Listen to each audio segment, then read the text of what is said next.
Ya, Assalamualaikum warahmatullahi wabarakatuh. Shalom, Om Swastiastu, Namo Buddhaya, salam kebajikan dan salam sejahtera untuk kita semua. Serta selamat sore Tribuners dimanapun Anda berada. Senang sekali pada sore hari ini, saya Nisa Husnuzan dapat kembali menyapa Anda. Tentunya dalam Tribun Timur Update edisi hari ini Selasa 13 Mei 2025. Dalam beberapa menit ke depan Tribuners kami akan menyajikan informasi terbaru, terupdate dan terfaktual hanya untuk Anda. Salah satunya mengenai kunjungan langsung dari Menteri Hak Asasi Manusia atau HAM Republik Indonesia Natalius Pigai yang langsung meninjau kantor Kementerian HAM Kemenham Wilayah Sulsel di Jalan Sultan Alauddin, Kecamatan Rapocini, Kota Makassar, Senin 12 Mei 2025 siang kemarin. Lantas seperti apa informasi dan juga kunjungan dari Menteri HAM Natalius Pigai tersebut akan dilaporkan langsung selengkapnya oleh rekan reporter kami. Untuk itu izinkan saya menyapa. Selamat sore rekan Emba. Ya, selamat sore Anissa. Dapat dijelaskan rekan Muslimin Emba mengenai bagaimana kunjungan langsung dari Menteri HAM Republik Indonesia di kantor wilayah di Sulawesi Selatan tentunya dan juga apa yang beliau sampaikan di kunjungan kemarin. Silakan rekan. Ya, baik Anissa dan Tribuners, dapat saya jelaskan bahwa Menteri Hak Asasi Manusia Natalius Pigai pada Senin kemarin ini berkunjung ke kantor Kementerian HAM Wilayah Sulawesi Selatan atau Kanwil HAM Kemenham Sulsel di Jalan Sultan Alauddin, Kecamatan Rapocini, Kota Makassar. Kunjungan dari Menteri Natalius Pigai ini terbilang unik karena hadir di kantor Kanwil Kemenham Sulsel tanpa adanya iring-iringan pengawalan atau patwal yang biasanya dilakukan oleh pejabat-pejabat pada umumnya. Natalius hadir hanya menggunakan satu mobil yaitu Alphard beserta sopir dan ajudannya. Kemudian Natalius langsung masuk ke dalam kantor Kemenham Sulsel yang tepatnya berada di lantai 2 di gedung Kanwil Kemenkumham Sulsel. Di kantor tersebut, Natalius memperlihatkan kepada awak media beberapa ruangan kerja dari pejabat ataupun staf dari Kemenham Sulsel. Setelah itu, ia memberikan pengarahan kepada pegawainya, lalu masuk ke dalam sesi doorstop. Dari sesi doorstop ini, salah satu poin yang direncanakan oleh Natalius Pigai yaitu akan membangun ataupun sementara mengusulkan pembangunan atase HAM di luar negeri. Anissa. Ya, baik rekan. Lantas dalam kunjungannya sendiri di momen tersebut, bagaimana komentar dari Bapak Natalius Pigai mengenai kondisi bangunan dan juga fasilitas yang tersedia dalam kantor wilayah Sulawesi Selatan, khususnya untuk Kemenham sendiri, rekan? Ya, secara umum Natalius Pigai menganggap kantor yang ada di Kemenkumham Sulsel ataupun kantor Kemhan Sulsel ini sudah cukup memadai, mulai dari fasilitas ruang kerja, juga pejabatnya, serta fasilitas ruang rapat ini diuji oleh Natalius Pigai. Selain itu, ia menganggap kantor ini cukup mewah karena terdapat tangga eskalator yang ia sebut lift untuk menuju lantai 2 ataupun lantai 3. Anissa. Baik, rekan. Ya, sebagaimana yang disampaikan tadi bahwa dalam kunjungannya kemarin, Bapak Natalius Pigai tidak menggunakan pengawalan khusus. Apakah ini memang sebagai bentuk sidak yang dilakukan secara diam-diam untuk melihat bagaimana situasi terkini ataukah seperti apa, rekan? Ya, sempat kami tanyakan apakah kunjungan ini termasuk sidak, namun Natalius mengatakan bahwa kehadirannya di kantor Kemhan Sulsel ini bukanlah sidak, melainkan hanya kunjungan perdana terkait keberadaan kantor Kementerian HAM di Sulsel. Jadi Natalius mengatakan ini hanyalah kunjungan begitu untuk meninjau langsung seperti apa kesiapan dari kantor wilayah Kemhan Sulsel dalam memberikan pelayanan ataupun melakukan program kerja ke depannya. Nisa. Baik rekan, yang terakhir mengingat bahwa ini memang masih sebagai sesuatu hal yang cukup baru, baik itu Kemenham dan juga kantor wilayah ini sendiri dan operasionalnya pun masih baru berjalan. Lantas apakah ada pesan atau harapan khusus yang disampaikan oleh Pak Menteri dalam kunjungannya kemarin? Ya, khusus kepada pejabat ataupun pegawai dari Kemhan Sulsel, Natalius mengharapkan ataupun berpesan agar bagaimana seluruh pejabat ataupun pegawai dari Kemhan Sulsel yang jumlahnya 87 orang ini diharapkan untuk bekerja maksimal baik dalam pelayanan terhadap masyarakat ataupun membantu pemerintah daerah dalam hal penyiapan regulasi ataupun aturan. Selain itu, Natalius juga berharap agar eh, program pemerintah yang sudah berjalan, dianggap sudah berjalan cukup bagus, ini terus disampaikan ke masyarakat agar dapat mengeliminisir ataupun meminimalisir informasi-informasi negatif terkait program Presiden khususnya, yaitu makan bergizi gratis ataupun terkait dengan program pendidikan ya, yaitu salah satunya terkait sekolah rakyat, Anissa. Baik, terima kasih rekan Muslimin Emba atas laporan dan liputan lengkapnya. Dan tentunya kami akan menantikan update-update terbaru lainnya. Terima kasih dan selamat kembali bertugas rekan. Ya, Tribuners kami juga telah merangkum wawancara khusus bersama dengan Menteri HAM Republik Indonesia, Bapak Natalius Pigai dalam kunjungannya kemarin. Dan juga suasana yang dilakukan oleh beliau ketika berkunjung ke kantor wilayah Sulawesi Selatan. Berikut liputan selengkapnya untuk Anda. Terkait rencana pembentukan ATASE di seluruh dunia gimana itu? Itu baru usulan, namanya juga saya usulkan. Kalau ternyata setelah pertimbangan dari Kementerian Luar Negeri dan Menpan RB, ya itu urusan mereka. Namanya juga usulan. Tapi sudah dikomunikasikan. Kalau usulan boleh dong. Sudah saya sudah sampaikan usulannya pembentukan ATASE HAM. Kenapa ATASE HAM itu penting? Gini. Ya. Kita kombinasikan nilai-nilai HAM dengan Pancasila. Ya. Pancasila ini, Pak, nilai-nilai universal. 5 nilai universal Pancasila. Ketuhanan universal. Kemanusiaan universal. Persatuan universal.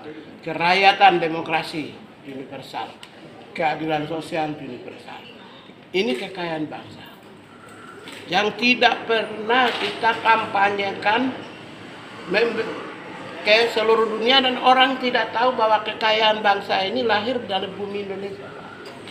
Karena itu ini akan bisa, kalau kami sudah bentuk ATASE HAM, kami bisa kombinasikan bahwa satu, nilai-nilai universal HAM itu kita kombinasikan dengan nilai-nilai universal hak asasi manusia dan Pancasila. Negara-negara yang belum punya dari sisi hak asasi manusianya masih belum bagus, prominent, nanti kita bisa mengajari mereka, mengkampanyekan kepada mereka, memberi kesadaran kepada mereka. Tapi kalau negara-negara yang prominent atau unggul, kita juga menyampaikan bahwa Indonesia juga bisa. Jadi istilah hak asasi manusia itu adalah hak asasi manusia universal, yaitu deklarasi-deklarasi internasional, kovenan dan konvensi, instrumen internasional, dan hak asasi manusia partikular. Hak asasi manusia partikular itu HAM yang lahir dari nilai-nilai dasar yang lahir dari suatu negara. Misalnya HAM yang terkait dengan Islam. Ada konvensi Kairo, deklarasi Kairo 90. Nilai-nilai HAM berbasis Islam. Itu namanya partikularisme Islam. Nah, ketika masuk di nilai HAM internasional, maka nyambung masuk. Seperti restoratif justice. Kan diat, istilah di Islam kan diat kan. Kalau dalam bahasa HAM internasional kan restoratif justice, kan sama dengan dia, kan gitu. Kalau misalnya di Pancasila juga sama, ini kan ciri khas Indonesia dan partikularisme partikular kan, HAM partikularisme Indonesia milik. Ini eselon 3 yang 1 ya. Jadi saya bentuk kantor kementerian ini ya yang baru ini dengan berani ya di saat situasi seperti begini ya bahwa kantor juga tetap punya. Jadi tidak asal bentuk, tidak terbentuk. Yang kedua ini ya kantor. Ruang rawatnya di atas kami main dulu ya.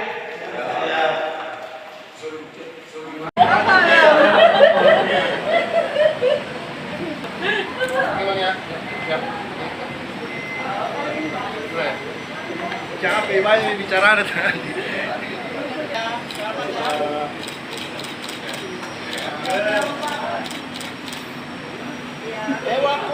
Ewaku.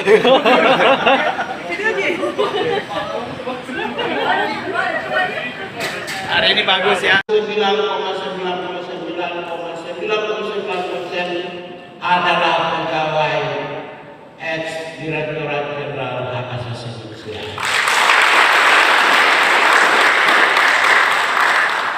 Saya belum pernah. Ini eselon 3 yang 1 ya. Jadi saya bentuk kantor kementerian ini ya yang baru ini dengan berani ya di saat situasi seperti begini ya bahwa kantor juga tetap punya. Jadi tidak asal bentuk, tidak terbentuk. Yang kedua ini ya kantor. Ruang rawatnya di atas kami main dulu ya.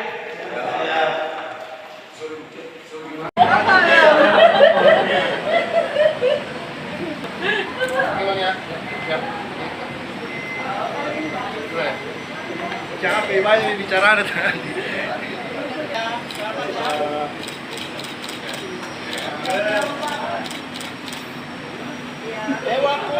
Ewaku.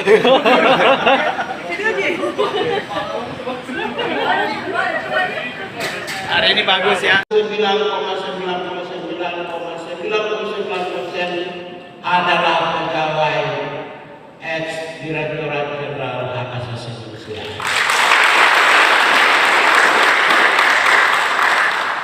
Saya belum pernah. Ini eselon 3 yang 1 ya. Jadi saya bentuk kantor kementerian ini ya yang baru ini dengan berani ya di saat situasi seperti begini ya bahwa kantor juga tetap punya. Jadi tidak asal bentuk, tidak terbentuk. Yang kedua ini ya kantor.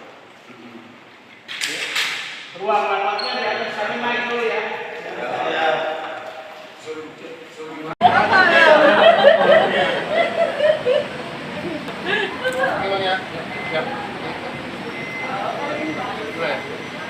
Capek banyak bicara tadi.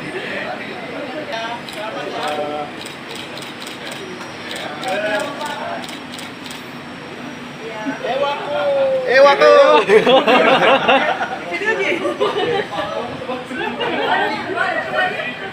Hari ini bagus ya. 99,99% adalah pegawai ex Direktorat Jenderal Hak Asasi Manusia.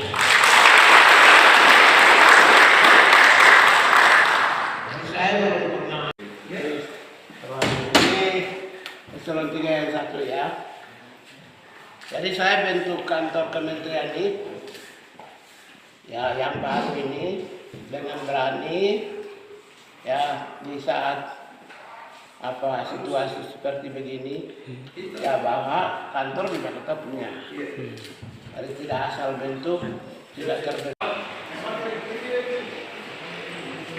Yang kedua ini ya Ruang rapatnya di atas tadi Michael ya.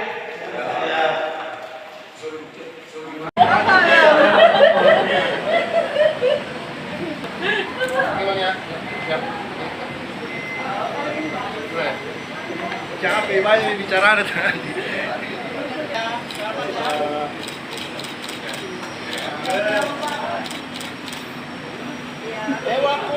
Ewaku.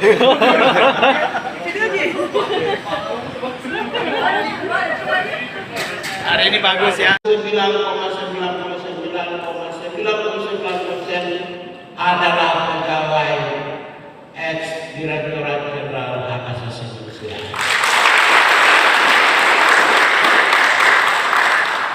Saya belum pernah. Ini eselon 3 yang 1 ya.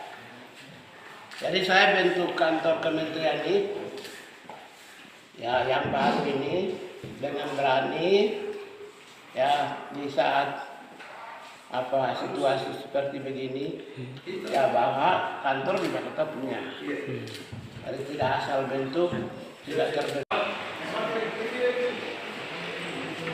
Yang kedua ini ya kantor. Ruang rapatnya di atas tadi Michael ya.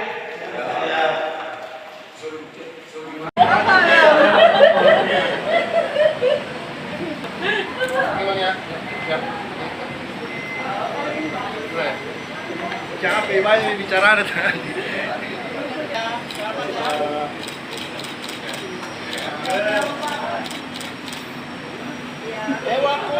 Ewaku.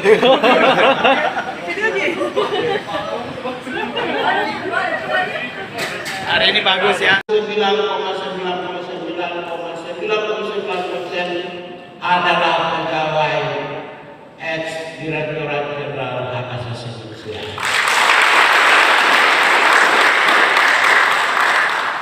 Saya belum pernah. Ini eselon 3 yang 1 ya. Jadi saya bentuk kantor kementerian ini ya yang baru ini dengan berani ya di saat situasi seperti begini ya bahwa kantor juga tetap punya. Jadi tidak asal bentuk, tidak terbentuk. Yang kedua ini ya kantor. Ruang rapatnya di atas tadi Michael ya.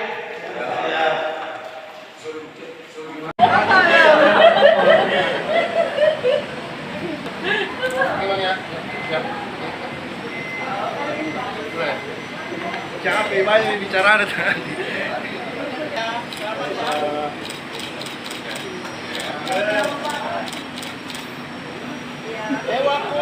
Ewaku.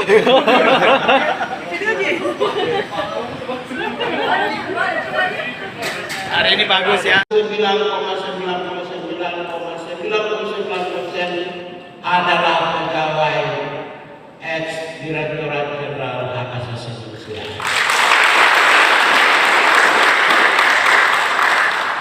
Saya belum pernah. Ini eselon 3 yang 1 ya. Jadi saya bentuk kantor kementerian ini ya yang baru ini dengan berani ya di saat situasi seperti begini ya bahwa kantor juga tetap punya. Jadi tidak asal bentuk, tidak terbentuk. Yang kedua ini ya kantor. Ruang rapatnya di atas tadi Michael ya.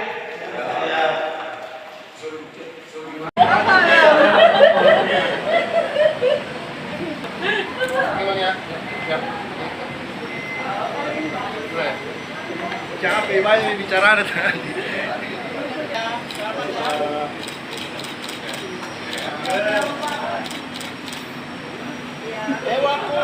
Ewaku.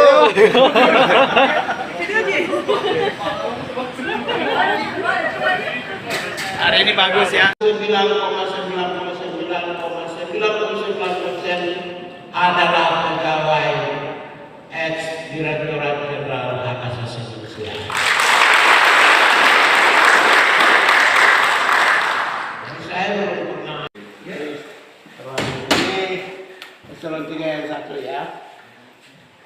Jadi saya bentuk kantor kementerian ini, ya yang baru ini dengan berani, ya di saat situasi seperti begini, ya bahwa kantor juga tetap punya. Jadi tidak asal bentuk, tidak terbentuk.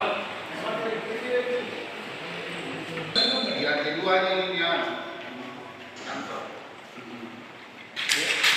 Ruang rapatnya di atas kami main dulu ya.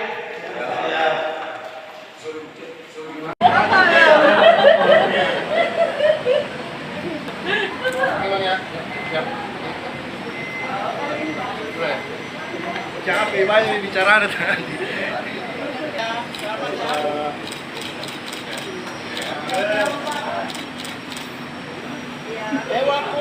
Ewaku.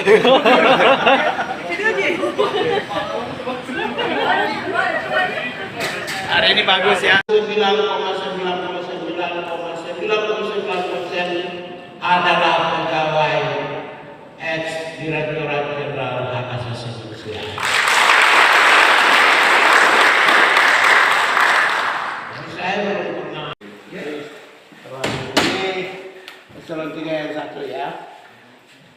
Jadi saya bentuk kantor kementerian ini, ya yang baru ini dengan berani, ya di saat situasi seperti begini, ya bahwa kantor juga tetap punya. Jadi tidak asal bentuk, tidak terbentuk. Yang kedua ini ya kantor. Ruang rapatnya di atas kami main dulu ya.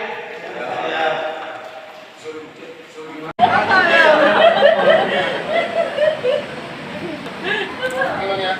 Siap. Capek banyak bicara tadi.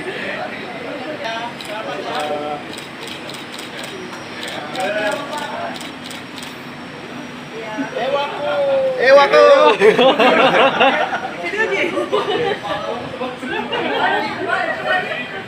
Hari ini bagus ya. 99,99,99% adalah pegawai ex Direktorat Jenderal Hak Asasi Manusia. Jadi saya belum pernah. Ini eselon 3 yang 1 ya.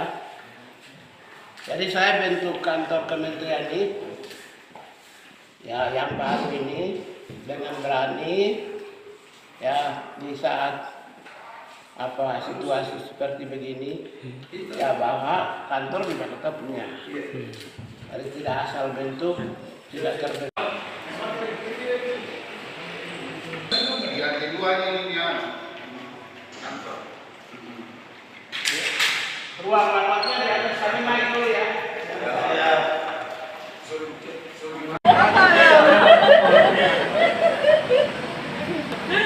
Memang ya. Siap.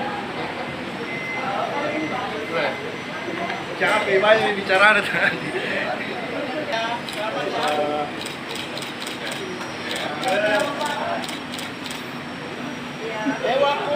Ewaku.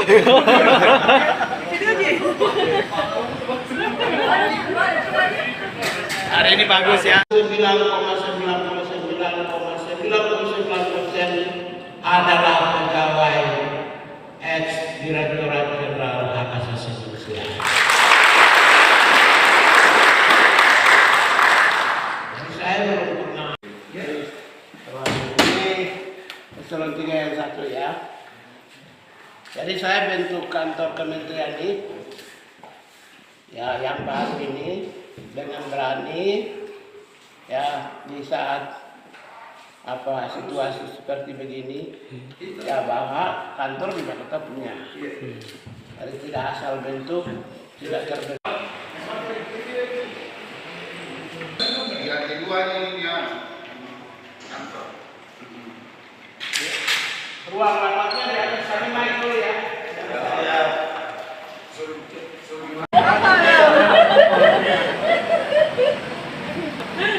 Memang ya. Siap. Capek banyak bicara tadi.